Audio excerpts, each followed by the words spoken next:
Conquering Mount Scrapmore with Brenda. I'm Brenda, and we're here today with another block from the New York Beauty Minute, block 8. And I've already marked out what color is going to go where, because I'm using a palette of orange, purple, and green. So we're having a little bit of fun with some of my fabric stash. I decided I'm going to use some fat quarters that I haven't seen in a while, and we're just going to play and have a good time.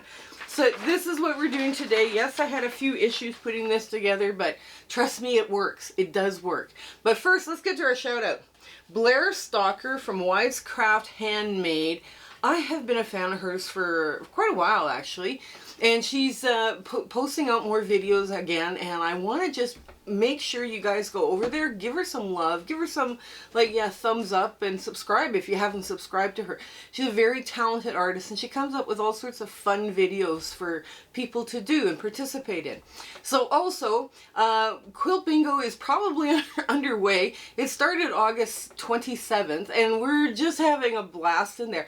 Some of the blocks are a little challenging, a little more challenging than others, and we do have it. It's a skill builder, and it's we put out 3 patterns a week for you on Wednesday, and it's a beginner, an intermediate, and a hard. So we're having a lot of fun with there. I'm making all 3 because my blocks are going to all go into I'm hoping to get a couple of charity quilts out of this for twin size quilts, and it'll be a lot of fun. And my palette is blue, red, and yellow, so it's going to be fun for kids, right? Also, we have Zoom so dates listed in our show notes below, along with Blair's YouTube channel, right? You guys got to go check her out. And from now until the end of December, we decided the first Saturday of the month from 9 a.m. to 5 p.m. And I get so much done those days. I can't believe it. I spend the whole day yakking and having a great time, and I get lots done. It's because I'm focused and I'm sitting down in front of my sewing machine. It's perfect. Also, share, like, subscribe, hit the button, do the thumbs up. Making comments helps drive our analytics and helps push our videos forward, so we can continue bringing you fun, free patterns, and we like talking to you guys. Like, we really do enjoy your, talking with you. The next sew along is called Twinkle Twinkle, and yes, it's got strings. Oh my goodness, it has strings, and we're working on some of the details, some of the final details yet, but it's going to be a fun sew along. So get your strings ready, save your strings, because you're going to need them. And I'm hoping to either give you, for queen size, a twin or a couch throw. I haven't figured out exactly how we're going to present that, because I know some of you are just like, a queen size quilt is a lot. I don't have that many strings, but that's okay. But Twinkle Twinkle is coming, and we're going to have some fun with it. Also, we have a Facebook group, and we have a virtual sewing room under Discord.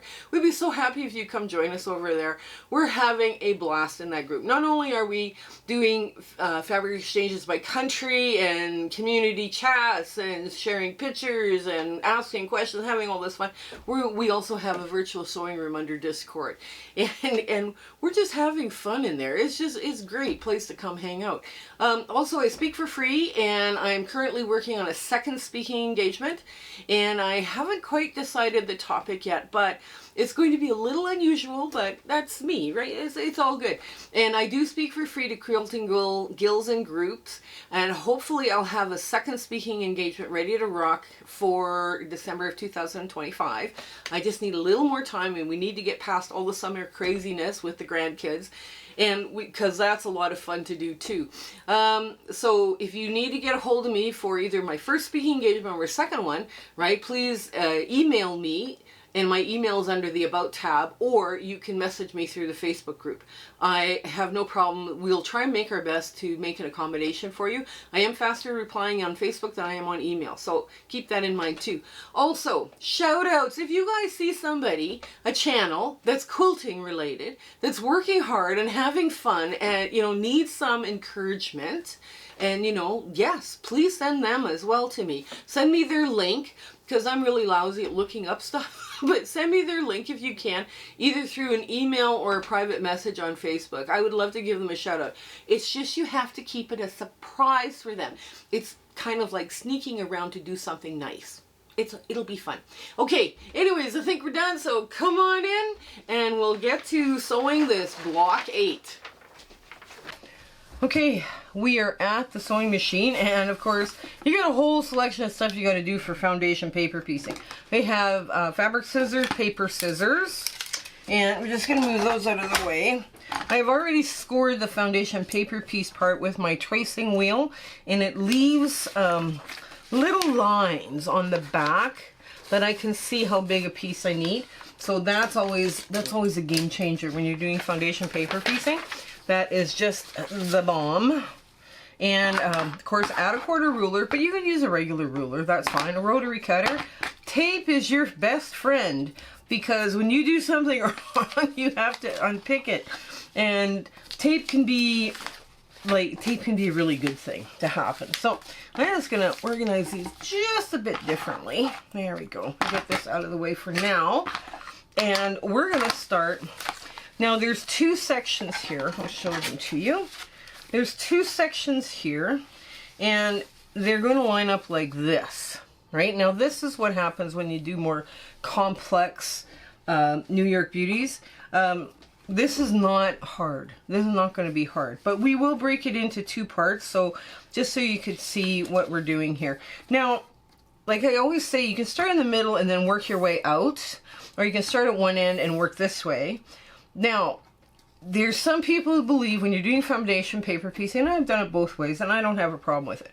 One piece should be worked one way like this, and the other piece should be the other way, right? Because then your seams nest. And none of this is going, like, you know, the bottom boxes here are going to nest up with the spikes, right? So, you know, it is kind of... It's up to you what you want to do. I'm just going to piece because I don't have a problem with that. I don't have a problem with this kind of thing. So let's get these lined up. And I threw a batik in here, and I know some of you don't like batiks in with regular stuff, but it works. It does all work together. It really does. Okay, so let's get this just trim off the edge here, the selvage edge. Okay, and line this baby up. We want to line it up so the orange... Okay, so the orange is here, and we'll just do it like that. And we want like a little 1/4 inch hangover, right? Just a little one. Just a little bit of one. And I got the wrong foot on. Oh, that's not going to be helpful. I know. I like an open foot, more open foot so I can see. I love my 1/4 inch foot on for... certain piecing, and I really like this more open modern foot. If you have a 301A, you also have a foot with a toe, like it's got a smaller toe and a bigger toe. You can also do it that way too. You know, that's a nice foot to use as well. I'm gonna turn on my light. Now I have a sharp needle in here, and I also have my stitches cranked down up to 25 to 30 stitches an inch. I believe that's 1.5 on your modern machine. Now I just hold it for a fraction of a second and let the needle go up and down in a few places in the same spot. That is a really good way to create a little knot. And okay, we're going to do 2 at a time. We're going to see if we can mess this up really good. Oh, this dot fabric is from 2026. I have to retire it before it becomes 20 because, yeah, it's been in here for a while. So that's okay. We can retire fabric. That's why I say every once in a while you have to go in and use your yardage. Otherwise your yardage gets old very quickly. Okay, so the purple we want here. There we go. We want the purple here, just like so. And the seam is a little big, but we'll live. We'll put all this junk out of the way, get this out of the way, and pick it up so that we have a reasonable 1/4 inch on the back. There.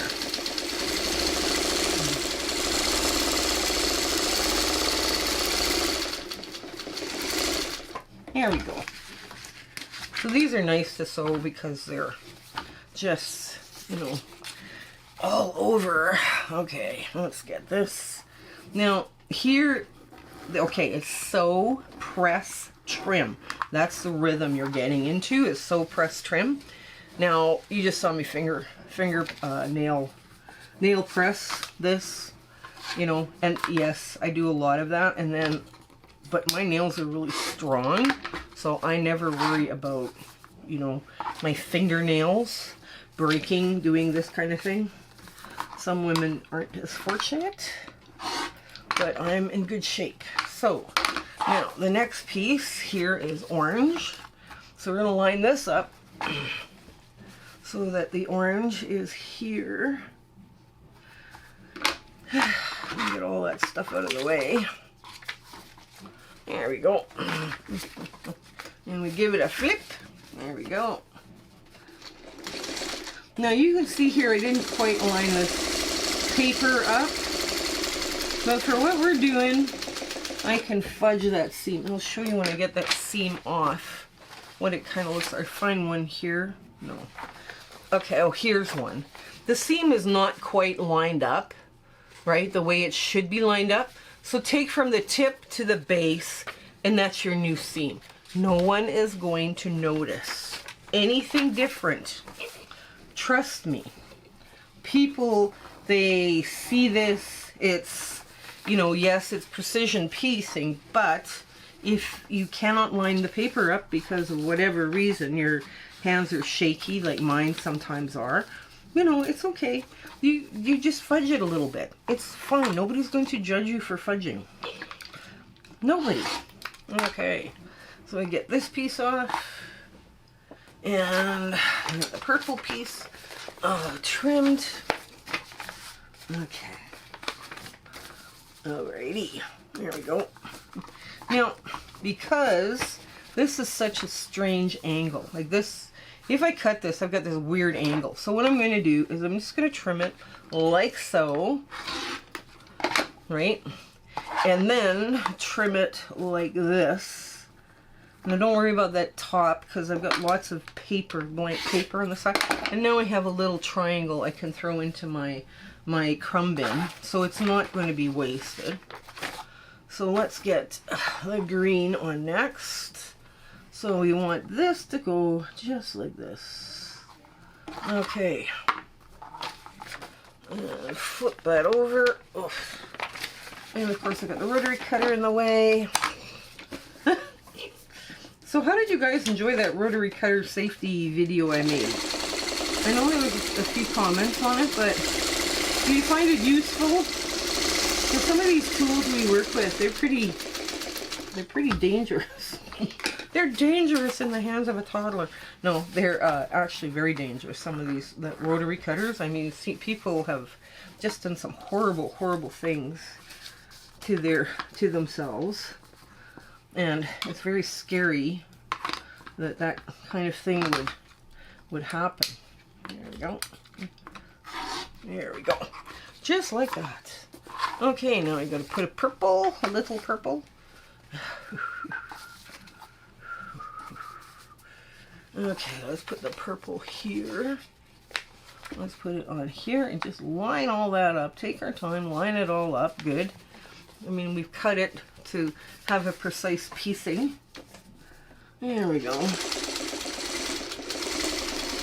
Now you hold it once you're in the seam allowance 1, 2, 3, and then straight across in the seam allowance 1, 2, 3, and out. That's the easiest way to make a little knot for your foundation paper piecing. Okay. There we go.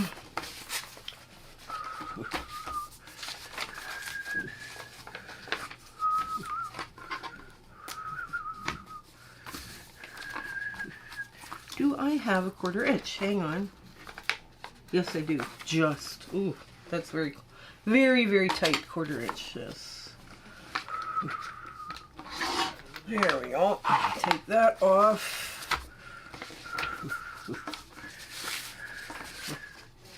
Yeah. Okay, so that's what it looks like. Well, let's get the purple back, the big purple.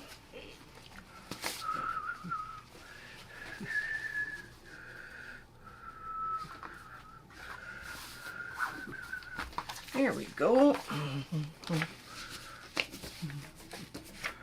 I like purple, green, and orange. I hope you guys are enjoying this palette. It's a different palette for me. I really like those primary colors together, like the, you know, the yellow, red, and blue. So they're great for kids. But everybody forgets about all these secondary colors also go good, right? We can have a lot of fun with them as well, right? So there we go.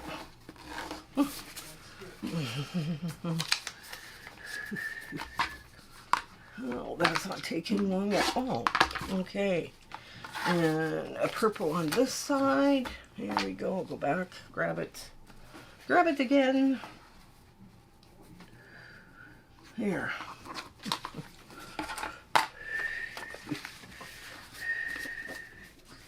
Oops. Oops, oops, oops. Yeah, no, I'm good. Sometimes it gets kind of a weird little background. Now, another thing, when you're doing that tiny piece, when we were doing Mini Monday, I didn't show you guys this, but perhaps I should have. That was my mistake that I made in the teaching plan. I should have showed you how to do a, like, you don't have to have that really precise pieced back, you know, where every seam has to be a 1/4 inch, right? It can be a rough 1/4 inch and trimmed roughly. And that's always lovely too, right? Oh, let's get this again. We're gonna go out to here, about there.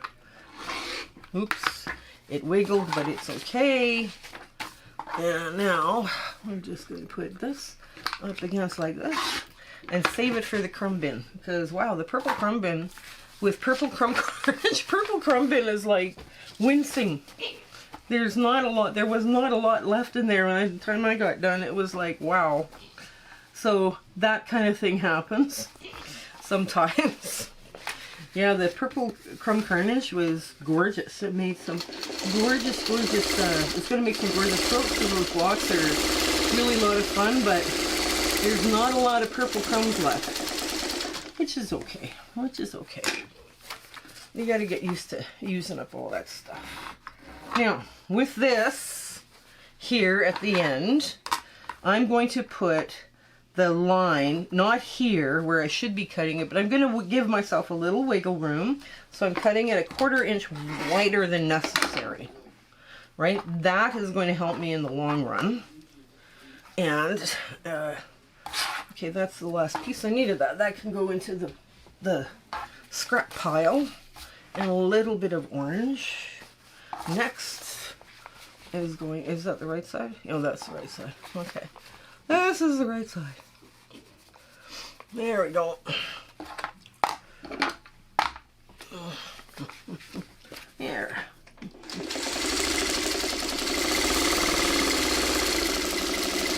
And I'm just giving myself a little bit of wiggle room on the end of that space, right? Because you see how these sometimes, they don't necessarily want to come up joined up together, and I think it's because my machine needs a good cleaning.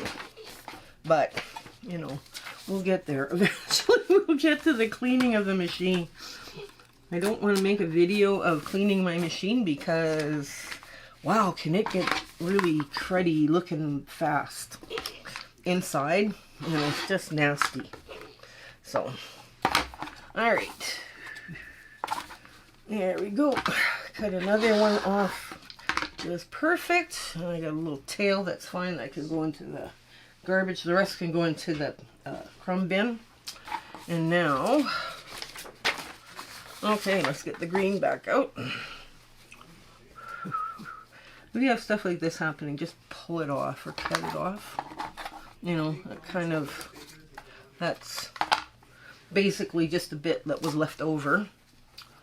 Okay, now I'm just going to line that up, just like so.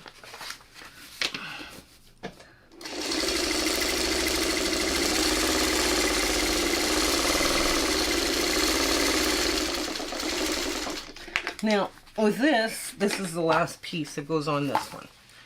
So I think I'm going to show you one more time how I do that cut. I don't go on this line here, which would be the end part of your seam allowance. I go 1/4 inch past, and I find I have a little bit more wiggle room, and that's what I need to put these blocks together. Okay, so this goes back into the scrap bin. And here I'm going to cut, because what happens is I've got all the rest of this to do, and I have leader and enders. And you guys know what I do with leader and enders, and you don't need to watch this whole thing. So I'm going to cut just to save some time for you guys, and I'll be back once we're getting ready to put all the curves together. Okay, so here's our New York Beauty Block 8. This piece here I've left really oversized. I figured, okay, it's the center, and sometimes when the curves get too small, they're really hard to sew, or they tend to be hard to sew. So sometimes it's a good idea to have some cheats built in. So having this, I'm just going to crease this in the middle. Then I'm going to crease this one in the middle as well. Might as well, because I'm here. Top and bottom. And basically what that's going to do is give me my centers, right? So I do have about a 1/4 inch wiggle room on both sides, except for this piece. And this piece is, I cut it big too, on the outer edge is cut big. So I can go in and do a little bit more wiggle room there. There we go. So now we're going to line these up. And yes, there's a pin. I'm going to put a pin in each of the fabric. So it's separate, but not separate. So I want to know exactly where that quarter, or the halfway mark is. And hopefully I'm going to try and match it up so that it's easier for me. Okay, so now let's get this started. Take your time lining these up. And yes, I've got some leader enders here today. There. I have a bunch of charity blocks that I was making.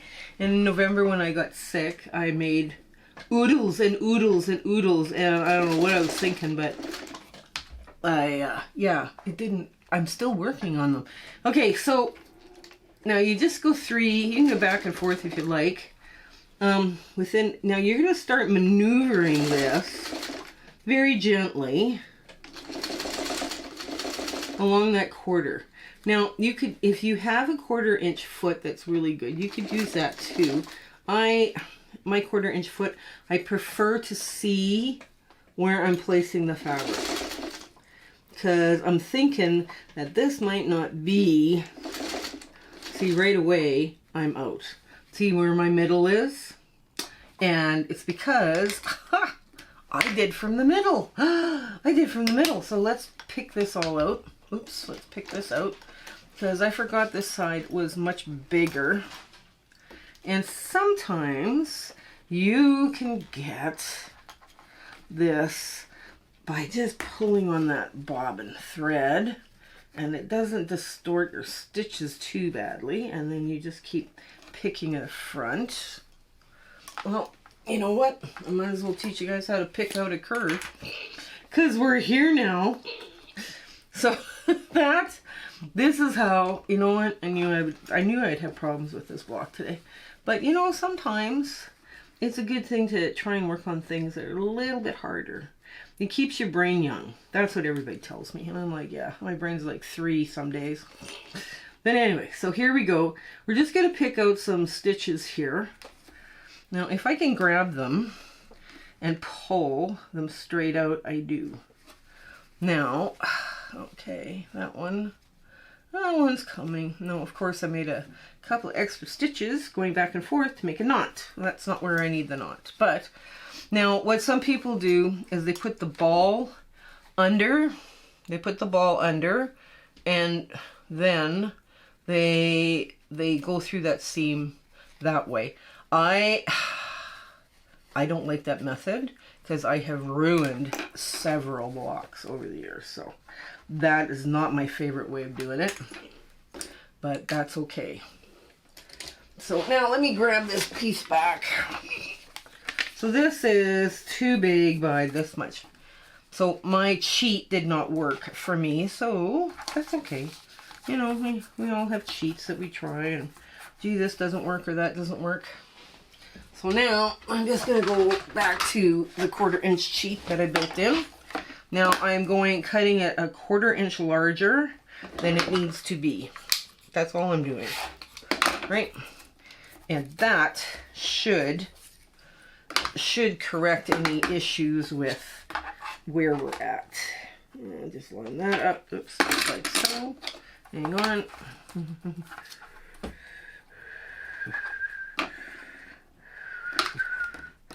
Ooh, that's a bad angle for me to be cutting at. Well, let's not cut that way, because we already just did a rotary safety video, didn't we? And I was going to show you the wrong way to do it. Anyways. Yeah, I will never again underestimate this friend. I mean, they've all rotary cutters actually revolutionized sewing, right, in general. Okay, now let's start this again. Lining this up. Now that it's the right over. I didn't think about that earlier, but now we are. Okay, 1, 2, 3. I'm not going to press back. Oops. And you just keep maneuvering those very slowly. You take like 3-4 stitches, you maneuver, or you adjust, right? Take 3-4 stitches, adjust. And especially, oh, look at that. It's going to line up beautifully. Beautiful lineup of these pins. And you go just slow, slow, slow up to the pins. And you stop. There we go. Now pull your pins and leave them out for the next one.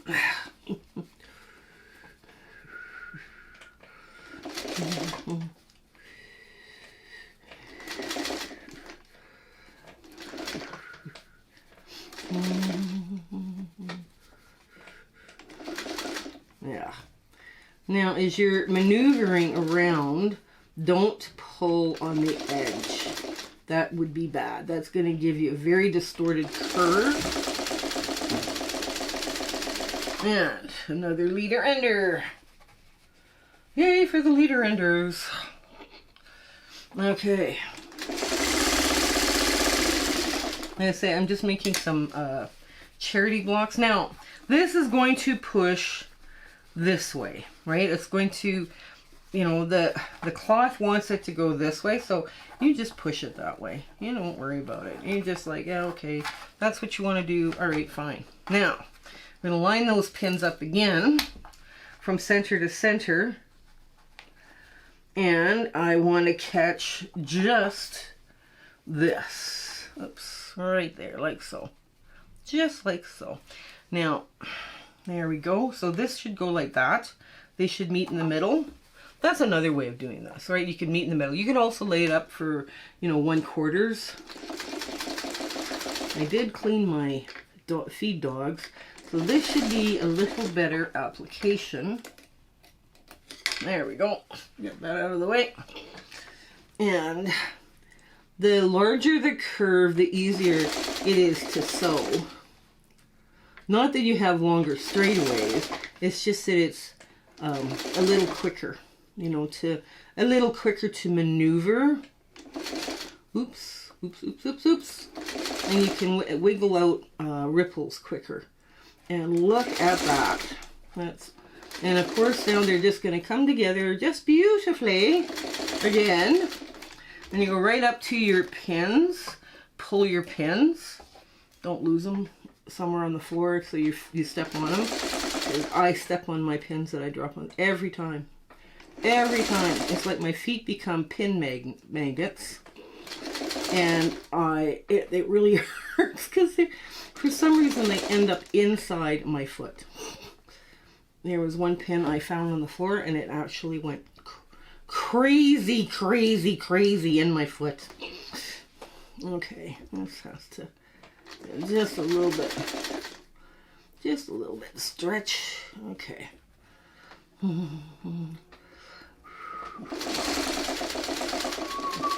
There we go.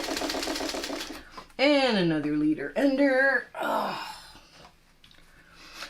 Yeah. So I probably did my stack of finished charity blocks right now is that I started in November is over 2 feet high.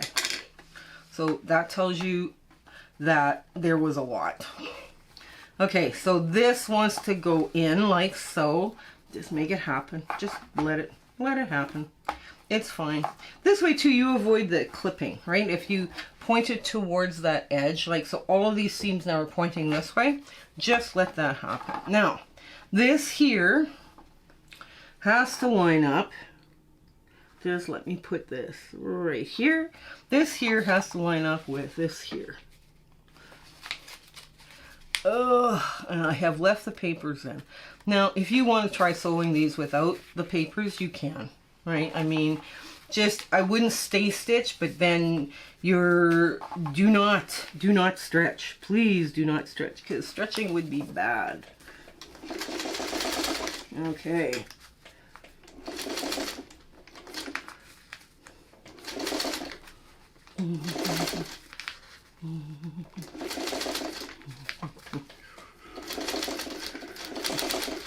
Okay, there we go. There, I'll get rid of that because it's in the way.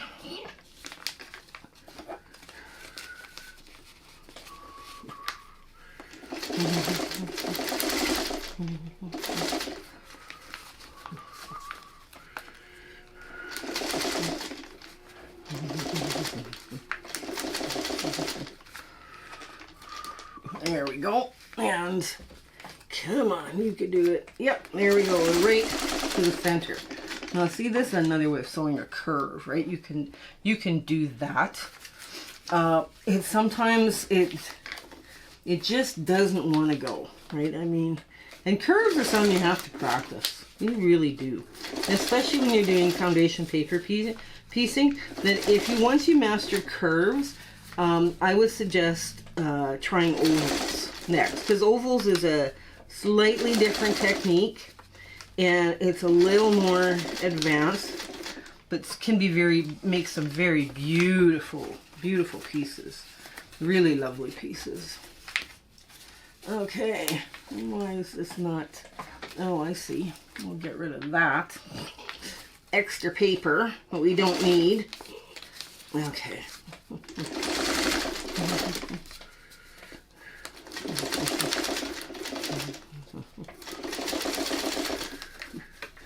Here. There we go.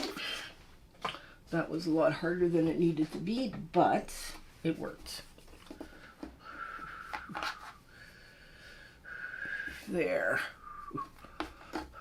There we go. And just line up another leader ender. Yeah. But you know, when those charity quilt tops are done, they'll be lovely. Now this got a little beat up on the way around, and it's got a few puckers from the back, but you can see those puckers from the front, right? So now I am finding, for some reason, maybe my machine needs to go in for maintenance or whatever, I'm finding if I pin, I have really perfect results. So I think that's what I'm going to do. I'm going to pin this and make sure that I get the results I'm looking for. Okay, so here we go. Because they both still have their paper on, right? So when I'm going, that's going to be easier for me. So first pin, we're going to drop it in right where we need that stitch line, right where X marks the spot, and then 1/4 inch down on this seam here. And we're just going to take the smallest bite we can. There. Now we're going to do the next one, the next seam. Actually, I should probably do this seam as well, right here. Just make that happen right there. Straight down, and the tiniest of bites. There. Now this will actually start to curve here in a minute. And it looks like that this is impossible to do, but it's not, really it's not. Go 1/4 inch down, and you can check to make sure you're only 1/4 inch down by looking on the other side, because your paper's still on it. A little higher. There we go. And the smallest of bites, just the very smallest. Okay. And again, basically I'm only pinning the points that must be made to make this block look really, really sharp. Perfect. Perfect pinning, and you get it there. And smallest of bites again. Yeah, they look funny because they stand right up when you're doing these. But, like I say, it's worth it. It's worth that extra little bit of time. There we go. Perfect again. Woohoo! Perfect.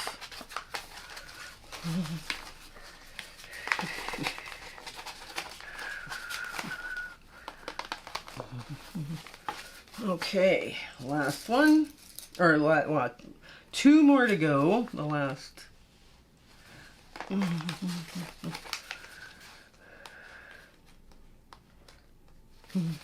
Is that right? Yes, that's perfect. Right there. And then the last bit is right here, right on the edge, and you want to try your best to line that up the best you can.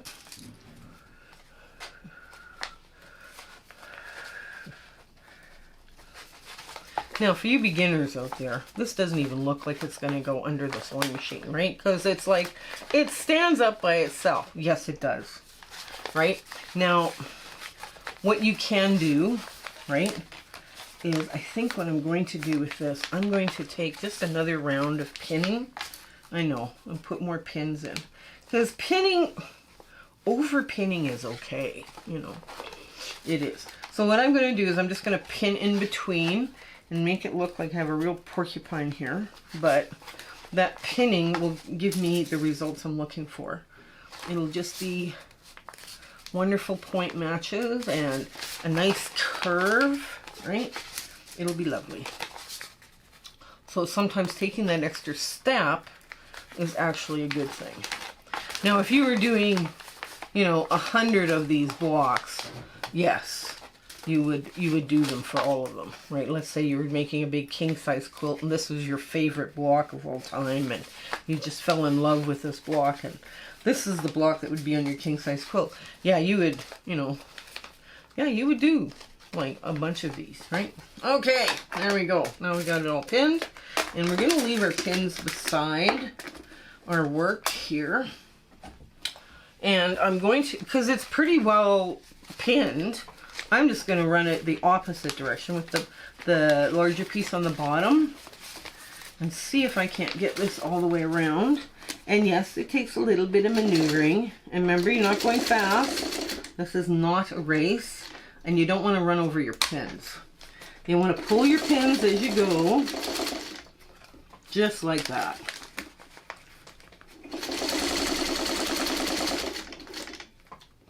And, okay, I'll get the leader ender off.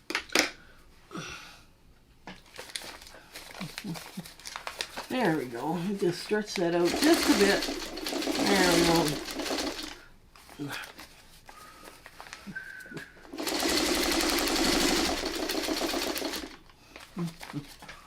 It's like sewing a bowl. Almost, you know. Ooh, ooh, ooh, ooh. I touched the pin. Oh dear. Well, I'll be changing that needle. Right, okay. Yeah, when you nick your needle, or like if you nick a pin while you're sewing, chances are you need to change your needle. Now what happens is that needle just tips over a bit. You can look, you can see it actually under a magnifying glass sometimes. You've tipped the edge. Okay, there we go. And 2 more pins to go. It's not that bad.